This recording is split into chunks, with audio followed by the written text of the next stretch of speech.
Olá, tudo bem? Meu nome é Alice Dias, eu sou médica dermatologista e hoje eu vim falar com vocês nesse vídeo sobre o famoso cobreiro ou herpes zoster. Vocês já ouviram falar?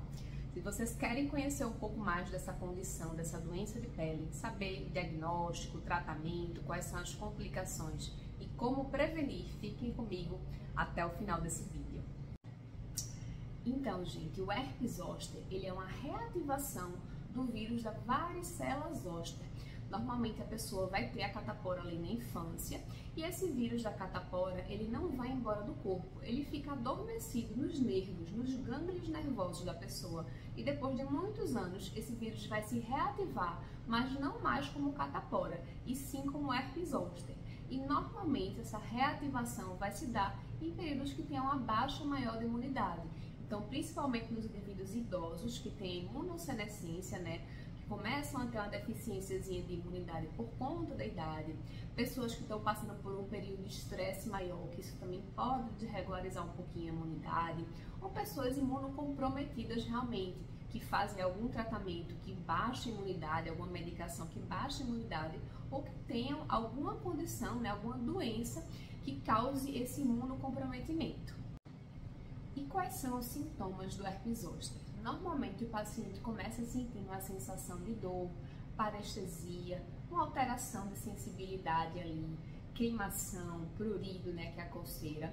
Ele começa a ter esses sintomas e muitas vezes nesse momento ele ainda não tem lesões de pele realmente.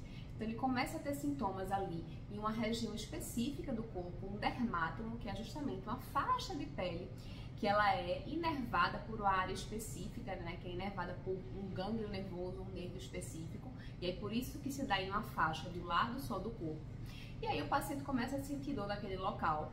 Nesse momento, sem lesão de pele ainda, é mais difícil a gente conseguir dar o diagnóstico. Mas normalmente, uns 2 dias depois, começa a surgir a sintomatologia realmente na pele, que são aquelas bolhas, vesículas maiores, né? São aquele conteúdozinho líquido. Essas bolhas podem acabar se rompendo, se tornando hemorrágicas, causando crostas na região. Embaixo daquelas bolhas existe uma área mais avermelhada de pele. Então, normalmente é um quadro bem clássico de bolhas agrupadas e bem doloridas em uma área só do corpo. Pode acometer qualquer área, mas normalmente as áreas mais acometidas são o tronco, né, abdômen, e também pode acometer a face e outras regiões. E como é que é feito esse diagnóstico? Na grande maioria dos casos, por ser um quadro bem clássico, o diagnóstico é facilmente feito pela clínica, pelo exame físico. Então, tanto nós, dermatologistas, infectologistas, clínicos e médicos generalistas, estamos aptos a dar o diagnóstico e já tratar sem pedir nenhum exame, porque é realmente um quadro bem clássico. Em casos mais duvidosos, o que é raro de acontecer, a gente pode lançar mão de alguns exames laboratoriais, em que a gente pode colher PCR, pode colher algum líquido ali, da bolha da lesão inclusive, para poder confirmar esse diagnóstico. Mas na grande maioria das vezes, apenas olhando, a gente consegue fechar e bater o martelo. Uma dúvida muito comum é se herpes zoster é a mesma coisa daquele herpes que aparece na região genital, na boca, que é bem recorrente em muitas pessoas. E a resposta é não. Na verdade, o herpes simples, né, que é esse outro tipo de herpes, ele é causado pelo vírus do herpes tipo 1 e tipo 2. Normalmente o tipo 1 está mais relacionado ao herpes labial e o tipo 2 ao genital, mas isso pode estar também trocado. E aí, a varicela zoster, né, o herpes zoster, é um outro tipo de vírus, que é um vírus tipo herpes também, mas o tipo 3. E aí, eles vão causar condições diferentes. Então, o herpes simples, né, que tem o herpes 1 e 2, ele vai causar também vesículas ali naquelas regiões de boca, região perioral, na região genital, muitas vezes na nádega também. Aquelas vesículas são menores do que as bolhas, né, e vesículas do herpes zoster. E geralmente tem uma duração mais branda, uma duração mais encurtada e menos sintomas. Então, normalmente não tem a mesma dor do herpes zoster. Normalmente vai sentir mais uma parestesia, um formigamento, uma sensação de coceira. O sintoma vai passar mais rápido e em alguns casos pode ser bem recorrente e requerer um tratamento que vise prevenir essas recorrências de infecção. Mas a gente consegue diferenciar também pela clínica, né, pelo exame físico, enfim, pelo histórico do paciente, esses dois tipos de infecção. Então, apesar do tratamento ser feito com o mesmo tipo de medicação, as doses que são feitas para o herpes simples e para o herpes zoster são feitas de maneiras diferentes. O herpes zoster normalmente tem a dose um pouquinho maior, então por isso que é importante sempre procurar ajuda de um médico para conseguir distinguir a diferença dessas duas condições e prescrever o tratamento correto. E quais são as complicações que o herpes zoster pode causar no indivíduo? Uma das principais complicações é a neuralgia pós-herpética, que é uma dor, que ela fica persistindo por semanas, há vários meses, e em alguns pacientes pode durar até alguns anos, depois de um quadro de herpes zoster. Então, o paciente ele melhora do herpes zoster, não tem mais lesão de pele, mas naquela região ele fica cometido por uma dor bem forte, bem importante. E a gente consegue prevenir isso quando a gente faz um tratamento mais precoce possível. Essa dor, normalmente, quando ela é persistente assim, a gente vai acabar lançando mão, principalmente no início, de analgésicos mais potentes, opioides muitas vezes, e algumas medicações para conseguir controlar, ter esse controle de dor maior. São medicações antidepressivas e anticonvulsivantes que têm uma característica de mexer ali na região da dor do nosso sistema nervoso, conseguem inibir essa dor e melhorar a sintomatologia. Uma outra complicação possível é o acometimento ocular. Então, quando o paciente tem um herpes zoster na região da face, ele pode ter acometimento do olho, não só em relação a ter uma conjuntivite, ter uma inflamação ali nas partes mais externas, mas também tem um acometimento mais na parte interna do olho, inclusive podendo levar à cegueira. Então, os quadros de herpes zoster na região da face merecem um cuidado ainda maior e devem ter uma avaliação oftalmológica em conjunto para que a gente possa prevenir esse tipo de complicação. Além disso, também existe uma síndrome chamada síndrome de Ramsay-Hunt, que é uma complicação do herpes zoster na região da face, em que existe um acometimento do nervo facial, com a paralisia facial daquele lado, o paciente fica sem conseguir ter a movimentação correta ali, adequada, daquele nervo, e também com o acometimento do ouvido interno. Então, o paciente ele pode ter tanto o comprometimento da audição, com surdez, mas também outros sintomas ligados ao ouvido interno, zumbidos, tonturas. Normalmente, a gente tratando precocemente de maneira adequada, a gente consegue fazer com que esses sintomas sejam reversíveis.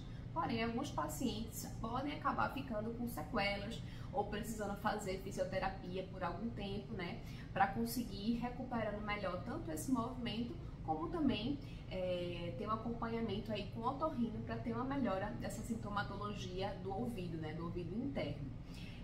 Outra complicação possível também, quando a gente está no quadro agudo do herpes zoster, são as infecções secundárias, Então, o paciente vai estar com uma pele não íntegra ali, vai ter formação de bolhas, e dependendo de como forem manipuladas essas bolhas, se o paciente for realmente catucar, vamos dizer assim, estourar a bolha, ele pode acabar levando bactérias para a região e tendo infecção secundária, piorando muito mais o quadro. Então, por isso que a gente recomenda, tanto higiene adequada, lavar com sabão neutro, não manipular as bolhas, não estar estourando. E caso as bolhas estourem espontaneamente, muitas vezes o paciente pode até cobrir com algum tipo de curativo ali naquela região. Dito tudo isto, agora é importante a gente saber também como tratar, O herpes zoster, a gente não vai ter a cura do vírus, O vírus vai ficar para sempre no organismo da pessoa, mas a gente consegue fazer com que exista uma diminuição das complicações e um encurtamento do quadro geral, do paciente, da sintomatologia geral do paciente, com o tratamento adequado. Então, normalmente, a duração do herpes zoster ela pode variar ali em algumas semanas, 2, 3 semanas, e quando a gente faz um tratamento precoce, a gente consegue encurtar essa duração e diminuir a sintomatologia, a dor, a chance de neuralgia pós-herpética, a chance de outras complicações também. O tratamento, para a gente conseguir inibir essas complicações, em média, ele deve ser iniciado no máximo até 72 horas do surgimento dos sintomas das bolhas ali na região.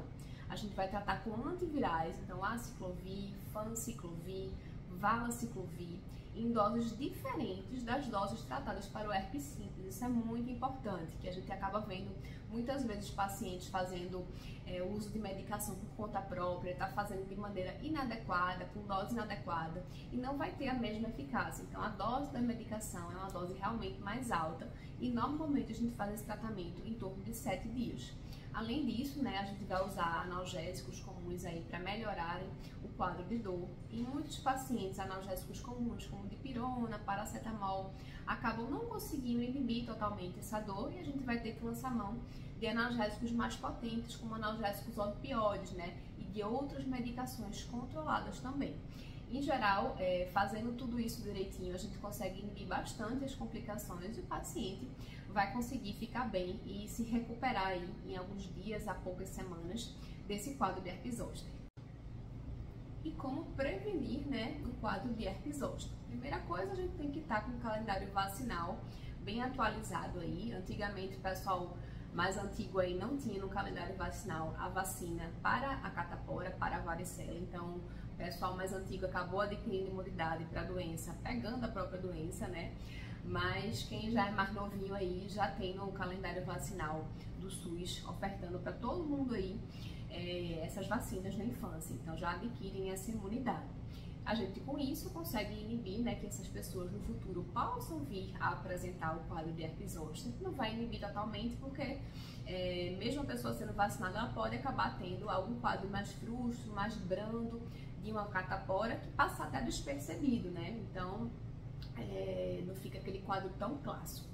Dito isto, a gente consegue prevenir o herpes zoster, né? A principal forma de prevenção é com a vacina para o herpes zoster.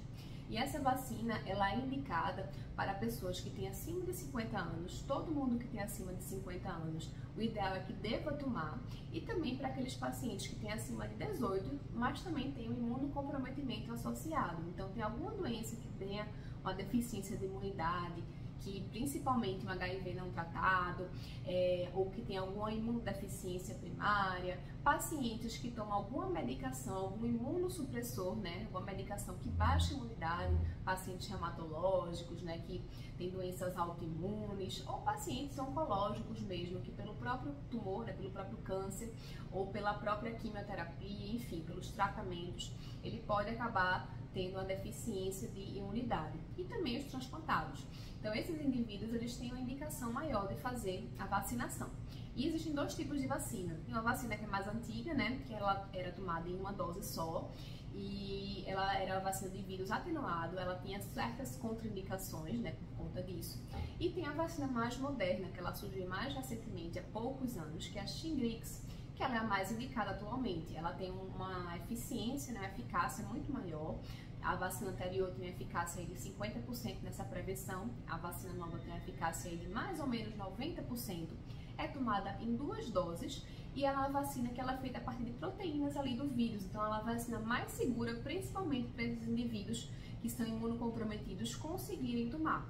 Infelizmente, a gente não tem, hoje, nesse vídeo aqui, 2025, a gente não tem ainda disponível pelo SUS essas vacinações, né, contra o herpes zoster.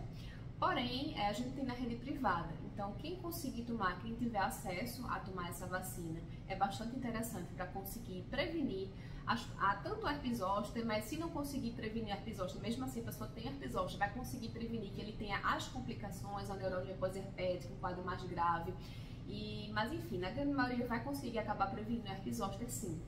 E aí quem tiver condições deve tomar, e esperamos aí que em breve também essa vacina deva ser incorporada no SUS para que possa abranger o maior número de pessoas. Bom, gente, é isso. Eu acho que eu consegui abordar bem direitinho aqui para vocês diagnóstico, tratamento, complicações, prevenção. Se vocês têm alguma dúvida mais sobre esse tema que eu possa ajudar, podem comentar aqui embaixo que eu respondo, tá bom? Um grande prazer sempre e um abraço a todos.